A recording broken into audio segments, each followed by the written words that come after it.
7월 11일부터 7월 15일까지 약 5일 동안 호명교도님 가게에서 일을 하면서 얻었던 감상들과 소득들을 교도님들과 함께 나누려 합니다.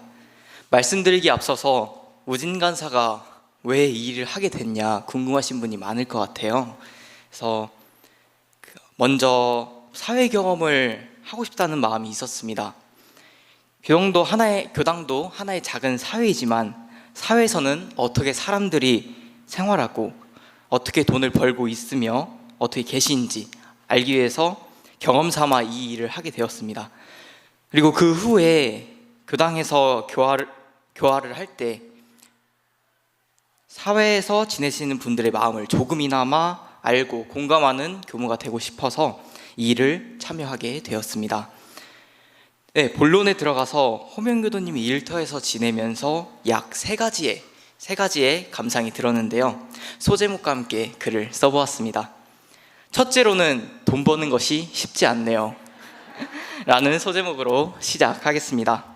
태어나서 처음으로 돈을 벌어본 것 같습니다.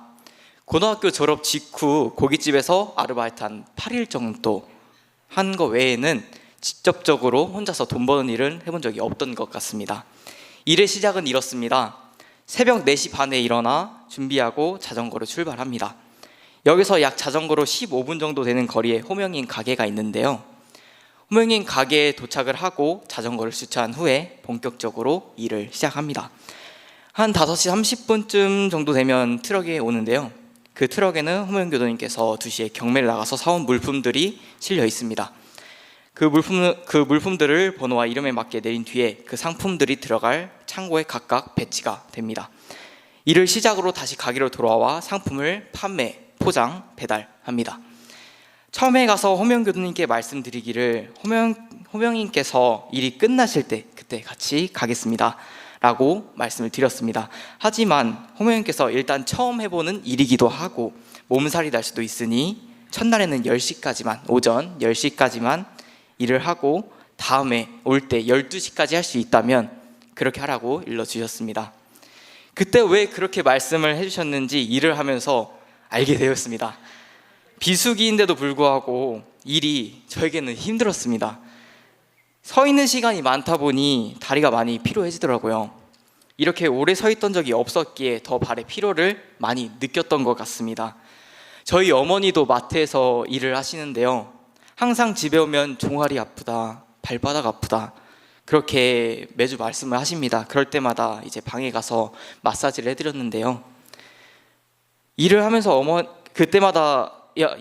어머니가 이렇게 힘들게 돈을 벌어서 우리들을 키우셨구나 생각을 하니까 참 찡하면서 이렇게 돈을 벌고 계시는구나라는 걸 알게 되었던 것 같아요.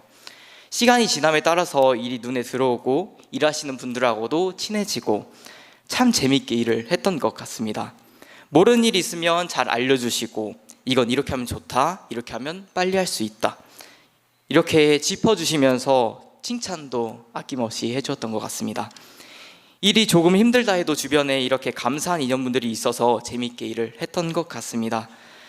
두 번째 소제목으로는 안분지족의 마음입니다. 호명교도님께서는 사람이 많이 오지 않는 날에는 돈을 많이 벌지 못하지만 그만큼 쉴 수 있다는 거에 감사의 마음을, 사람이 많이 오는 날에는 돈을 많이 벌어서 가정, 교당, 사회, 국가에 도움이 될 수 있다는 것에 대한 감사의 마음을 항상 지닌다고 말씀해 주셨습니다. 이를 듣고 안분지족이라는 사자성어가 떠올랐습니다. 있는 자리에서 만족하고 욕심을 내지 않는 마음, 법 공부를 하는 공부인의 입장에서 배워야 할 참 마음이라 생각했습니다. 많고 많은 시비 이해와 이해 관계 속에서 살아가시면서 그 감사의 마음 하나를 계속 챙기면서 살아가고 계십니다. 그저 감사할 뿐, 그저 감사할 뿐. 저로서는 이 말씀이 참 감명 깊게 와닿았는데요.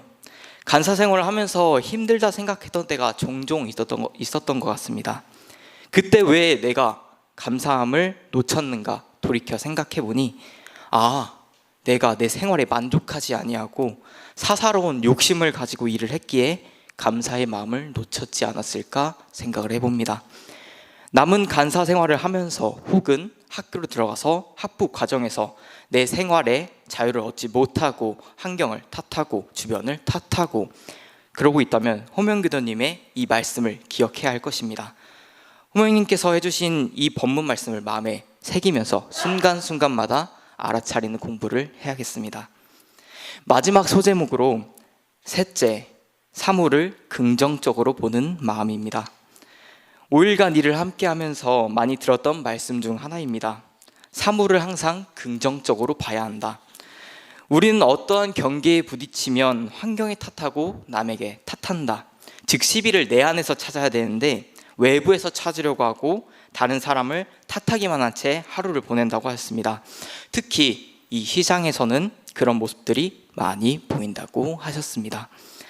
사물을 부정적으로 보는 순간 모든 일이 부정적으로 보일 뿐더러 가게 운영에도 많은 부정적인 영향이 끼친다고 하였습니다. 이를 현장에서 직접 본 일화로는 호명교도님 가게에서 일하시는 직원분들이 사장님 말씀을 잘 따르고 각자 위치에서 일을 잘 하고 계십니다.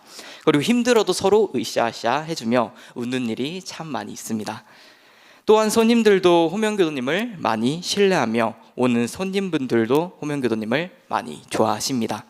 이게 사물을 긍정적으로 본 결과이며 생활시 물법을 실천한 것이라 볼 수 있겠습니다. 만약 사물을 부정적으로 본다면 이와 반대 상어로 흘러가겠죠. 이것이 원불교에서 말하는 감사와 보온하는 길이 아닐까 제 짧은 소견으로 말씀드려봅니다. 글을 마치면서 비록 짧은 5일이지만 호명교도님 가게에서 일을 하면서 얻은 소득과 감상들을 전해드렸습니다. 일을 하면서 돈의 소중함도 느끼고 시간의 소중함도 느끼며 한층 더 성장했다는 기분이 듭니다. 이 마음이 몇 달이 갈지는 모르겠습니다.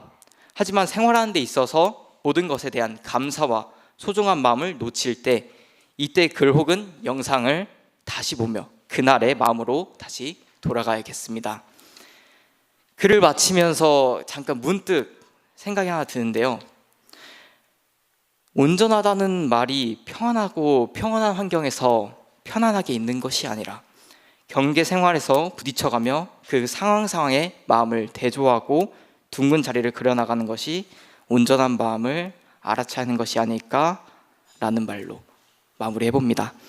현장에서 많은 도움을 주신 호명교도님과 사모님 그리고 삼촌과 아저씨 그리고 끽 너무 감사합니다.